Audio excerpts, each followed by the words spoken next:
Hello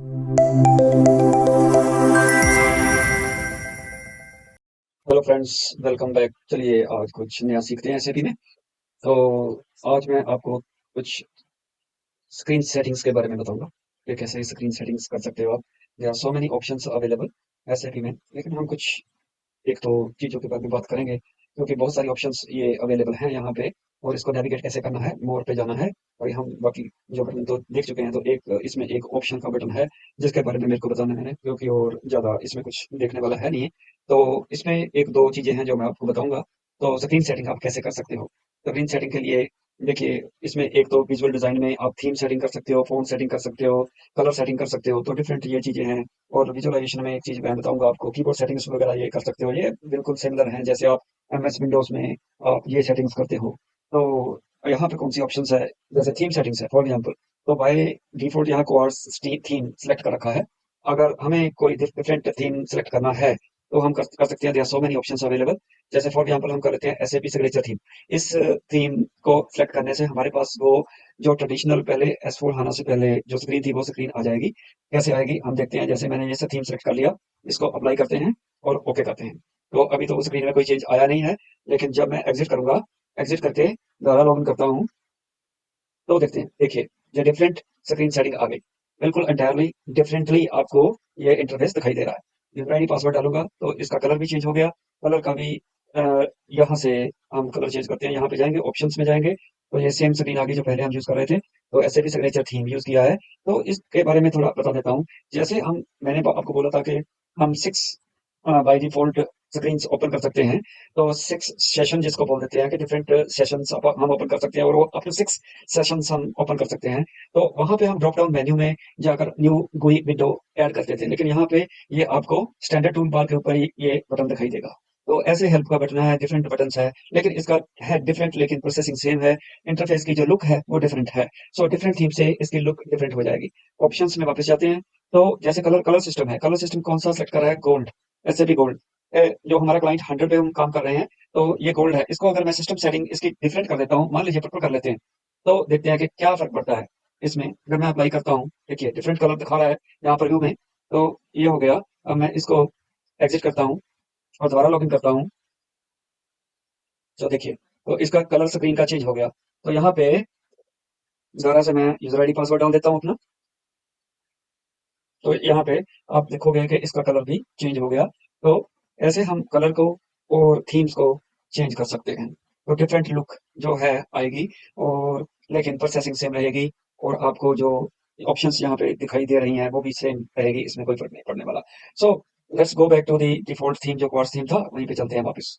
तो इसको, और कलर ब्रांडिंग में भी हम जो कलर सेटिंग थी, वो कभी कलर सेटिंग में इसमें ऑप्शन नहीं अवेलेबल, तो इसलिए ये कलर सेटिंग इसमें अवेलेबल नहीं है। अप्लाई कर दो, ओके करो। और अब इसको लॉग ऑफ करते हैं और दोबारा लॉगिन करते हैं।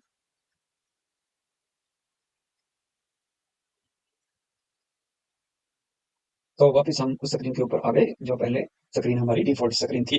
तो इस तरह से ऑप्शंस में काफी सारे आपके पास पास डिटेल्स अवेलेबल हैं, थीम्स की, फॉन्ट की, कलर्स की। लेकिन सबसे इंपॉर्टेंट जो चीज जो मैं आपको बताने वाला हूँ इसमें, वो है विजुअलाइजेशन 1 में ये चेकबॉक्स। ये एक बहुत इंपॉर्टेंट चेकबॉक्स है जिसके थ्रू आप अ, काफी एक इम्पोर्टेंट जो है पार्ट इसका, इस चेक बॉक्स बॉक्स के ऊपर डिपेंड करेगा। फॉर एग्जांपल, मैं पहले एग्जांपल दिखाता हूँ आपको। एक ट्रांजैक्शन कोड यूज करते हैं बीपी, तो मेंटेन बिजनेस पार्टनर।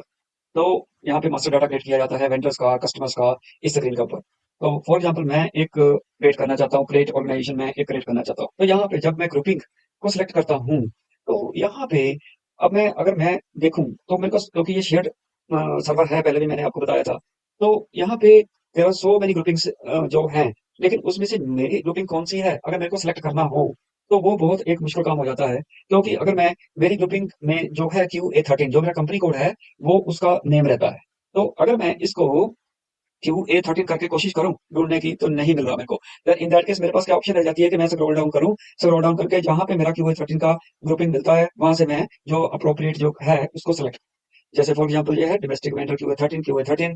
तो एक ग्रुपिंग यहाँ पे है फॉरेन कस्टमर, फॉरेन वेंडर, ठीक है। और ऐसे मेरे को ऐसे, it will be taking too long कि मेरे को वन बाय वन यहाँ से ड्रॉप डाउन में जाना पड़ेगा और फाइंड आउट करना पड़ेगा। तो ऐसे एक स्क्रीन में आपको और बताता हूँ। चलिए, एक स्क्रीन एक ट्रांजेक्शन कोड यूज करते हैं MIGO। तो इसमें देखते हैं। तो यहाँ पे क्या है, डिस्प्ले डिस्प्ले मटेरियल डॉक्यूमेंट। तो यहाँ पे मैं जब यहाँ पे डिस्प्ले करता हूँ तो यहाँ पे भी मेरे को ये नेम दिखाई दे रहे हैं, लेकिन इनके साथ की दिखाई नहीं दे रही। तो की जो मैं ऑप्शन आपको बताने वाला हूँ स्क्रीन सेटिंग्स में, तो अगर मैं इस ऑप्शन को यूज करता हूँ तो यहाँ पे इंटरेक्शन डिजाइन में जाके, विजुअलाइजेशन में जाके, शो की with in drop down list में मेरे को की चाहिए, और ये की सॉर्टर भी चाहिए मेरे को। Sort by keys with in drop down list for most efficient keyboard input. तो ये जो है, इसका इससे क्या होगा, अभी हम जो पहले एग्जांपल दे चुके हैं उसी को देखते हैं। अभी इसको फिलहाल अप्लाई कर देते हैं और ओके करते हैं। Let's see. अब दोबारा वो ट्रांजैक्शन कोड्स को एक्सेस करते हैं। तो पहले ट्रांजैक्शन कोड मैंने आपको तो बताया था, बीपी सिलेक्ट करते हैं। तो क्रिएट ऑर्गेनाइजेशन, यहाँ पे मेरे को ग्रुपिंग सिलेक्ट करनी है। इसके बारे में डिटेल में बात हम बाद में करेंगे। देखिए, यहाँ पे अभी ये जो कीज हैं वो मेरे को दिखाई दे रही है, पहले मेरे को सिर्फ नेम दिखाई दे रहे थे। अगर अब मेरे को ढूंढना है अपने दैट पर्टिकुलर ग्रुपिंग को, तो मेरा ग्रुपिंग है QCU। तो यहाँ पे मैंने जब QCU डाला तो वहां से की से इसने इसको सेलेक्ट कर लिया। तो ऐसे मेरे को इजी हो जाता है कि मैं अपनी जो ग्रुपिंग है, अगर there are so many options available drop down menu में, अगर आपके पास सो मेनी ऑप्शंस अवेलेबल हैं, इन दैट केस अगर की होगी तो आप इजीली उनको फाइंड आउट कर सकते हो। अगर मेरे को QVN ढूंढना है तो QVN भी ऐसे मैं ढूंढ लेता हूँ। ये सभी मेरी जो ग्रुपिंग्स है वो है। और सेकंड बात, जो सॉर्ट किया था, तो इसको देखोगे आपने, इसने अल्फाबेटिकली इसको सॉर्ट कर दिया। देखिए, ABCEFMIS ऐसे इसने इसको अल्फाबेटिकली क्यों कर दिया, सॉर्ट कर दिया। तो इन दैट केस अगर आपको ड्रॉप डाउन लिस्ट में, अगर आपको यहाँ पे नेम डाल के नहीं, और अगर आपको स्क्रॉल डाउन करके भी करना है तो भी इजीली आप, अगर सॉर्ट आउट हो रखा है ये alphabetically, then that will be easy. अगर आप ड्रॉप डाउन को स्क्रॉल डाउन करके भी करोगे तो भी ये फाइंड आउट करना इजी हो जाएगा। सो ऐसे ही चलिए अब दूसरी ट्रांजेक्शन कोड को भी देख लेते हैं। जो दूसरी ट्रांजेक्शन कोड किया था, यूज किया था MIGO, तो दूसरा ट्रांजेक्शन कोड था। तो ये है डिस्प्ले मटेरियल डॉक्यूमेंट। तो इसमें क्या हुआ, इसमें भी देखिए ये की आ गया A01 A02 3 4 5। ये देखिए पहले केवल नेम दिखाई दे रहा था। तो ऐसे हम इस स्क्रीन सेटिंग के थ्रू इसको हम एक्टिवेट कर सकते हैं कीज को। ये बहुत ही हाईली वेरी गुड फीचर है। तो इससे ड्रॉप डाउन मेन्यू में अगर आपके पास सो मेनी ऑप्शंस अवेलेबल हैं, तो इन दैट केस आप वो ऑप्शन को एक्टिवेट कर सकते हो, अपनी की को देन इट विल बी, और सॉर्ट भी कर सकते हो। इससे आपको इजी हो जाएगा आपको फाइंड आउट करना। सो ये बाकी आप कर्सर की और प्रिंट सेटिंग की, फ्रंट एंड प्रिंटिंग की, दिस दैट सिक्योरिटीज, अगर आपको करना है पासवर्ड के लिए कुछ एक्स्ट्रा आपको सिक्योरिटी करनी है, local data, so many options are available.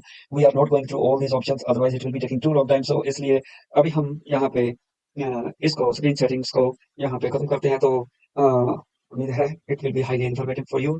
So will see you with the next video next time. Thanks very much.